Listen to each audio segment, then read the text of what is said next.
Celebrating 30 years of phenomenal trend forecasting, 5 times a week, Monday through Friday. Here's Gerald Celente with today's trends in the news. Hi, this is Gerald Celente. It's Thursday, June 25th, 2015. And here are some of today's trends in the news. I'm back in town. Was over there in Italy at the Milano 2015 Expo. I'll tell you more about that in a report. But if you're planning on going, well, I'll tell you more later. But the markets, not looking so good over there in China. Shanghai tanks 3.4%, turned sharply lower in the afternoon session to end down over 3%, a reminder that last week's 3.13% correction may not be over just yet. Okay, I'm not real good at math, but this is like almost what? 13 and 13, almost 17% down in a week. Could you imagine if the markets tanked 17%? So, earlier in the session, the Shanghai index steadied at modest gains following news that authorities scrapped the 75% loan-to-deposit limit, which could mean more credit flows into the economy. Property heavyweights were among the hardest hit in Shanghai.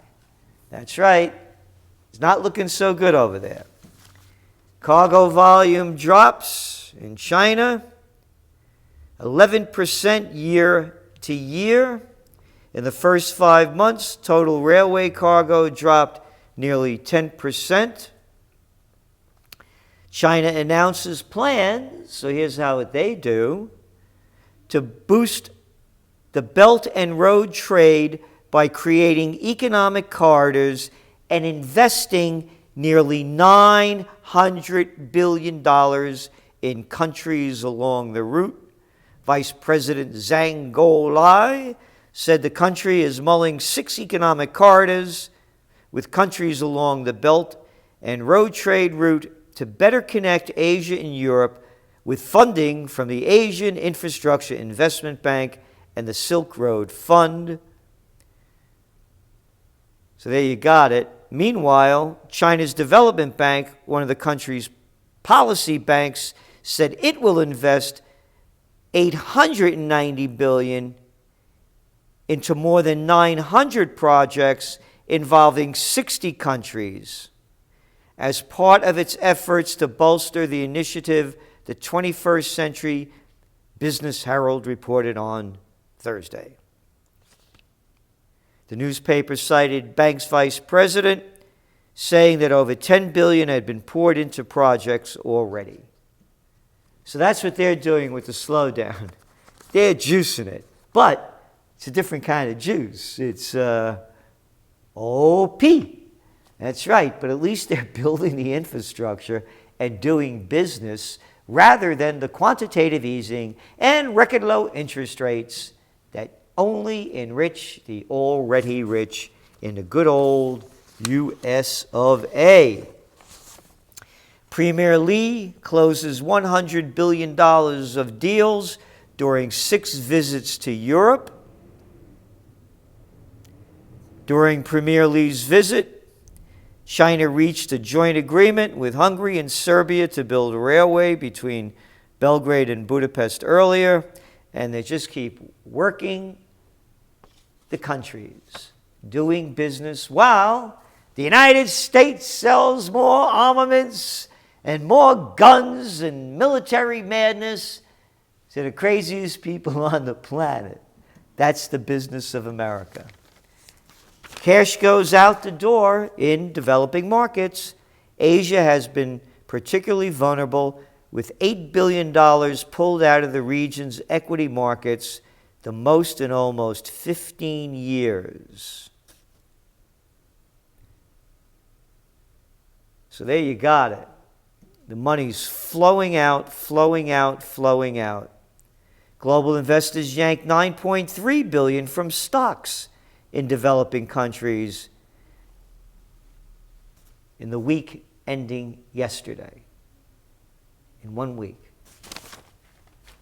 And the U.S. economy shrank less in first quarter than initially thought. It was down only 0.2% rather than 0.7%. And of course, they're looking for a rebound. And yes, there may be, but any rebound's not going to be much of a bound at all. And also over there in China, they're not buying luxury goods. Luxury sales within China fell by 11% in 2014. So, it's a slowdown. Now, imagine, because I get letters saying that I should be more polite and say things more gentlemanly. Hey, how do you like this one? Do you know what Obama coffee is? Black and weak. Yeah. Can you imagine if I said that? Hey, could you imagine if anybody said that? Other than our great allies, our great friends, we will turn the other cheek. It came from Judy Moses, an Israeli media personality and wife of Israeli Vice Prime Minister, Sylvan Shalom. Ah, yes, it's okay. She apologized. So, it's perfectly appropriate for the apartheid state. It fits them perfectly. Yes, look what they do to the Arabs. Don't let them on the buses, do they? No. It's the apartheid state, so it's perfectly appropriate. No one should get excited about this because it made the news and floated right back out. And today, I was on Russia Today speaking about ISIS and them getting in the gold business. And I have to be more careful because after all, our betrayer-in-chief, Obama, black and weak, she said, not I. Could you imagine if I said that? Could you imagine? I said America was not going to win in Afghanistan, and I got blackballed. This is in the Zizzy and Honey Boy movie. I said what would happen in Iraq, and hey, you're either with us or with the terrorists, that lowlife Mr. Bush said. But hey, black and weak is okay. Yeah, Obama coffee. Anyway, Obama criticizes Russian state media. Oh, that's right. They won't have me on. The little boys don't like me anymore. Anderson Cooper. I used to be on with O'Reilly. I was on with all of them. Oprah. And this guy has the nerve. Let's get this straight, Obama. 6 companies, could you count that high? Oh, 90% of all the media here. At least Russia had me on, saying what I want to say. The state-run media in Russia is allowing President Vladimir Putin to get away with actions that aren't in his country's best interest. President Barack Obama says in an interview on Vice, the Russian economy is taking a hammer blow because of their incursions into Ukraine. How's that for propaganda, huh? Hey, how about the United States incursion into Ukraine? No, we won't talk about that because we're the American media. We're the prostitutes. We love Obama and those red carpets. Yeah, I salute. Anyway, he goes on. But because ordinary Russians aren't getting good information, there's no check on what Putin may do. We're raising the costs of what he's doing in Ukraine to incredibly high levels, where rationally they would do something different, the president continued. But he's not necessarily operating based on those cost-benefit analyses because right now he's still popular. Yeah. The multiplicity of voices in United States media prevents American presidents from getting away with overstepping their bounds. Obviously, if this was a state-run media in the United States, whoever the president was would have the ability to make whatever screwy policies they had look good as well, Obama said. Screwy policies? Hey, how about Libya? How about the Afghan troop surge? Oh, I know, Obama, you forgot that one, huh? Yeah, the 30,000 that you sent. Hey, you closed Guantanamo. The media? It is, boy. It's run by the White House. A bunch of low-life prostitutes, and they put this garbage out. Hey, you want to hear some little liberal stuff that they don't talk about? Let's go back to last June 13th. Headline, Wall Street Journal. Democrats stymie Obama on trade. Ooh, big headline. You know what that is? Bullshit detected. Take precautions. That was it. Because on Thursday, June 25th, trade bill wins final approval in Senate. Yay! All a show. A disgusting show. And you know what the con-mander said? Right here, little boys and girls. President Obama said today, he applauds Congress for passing a package of trade bills vital to his second-term agenda, saying he will sign them as soon as they reach his desk. Quote, this week's vote represent a much-needed win. You ready? You ready for this one?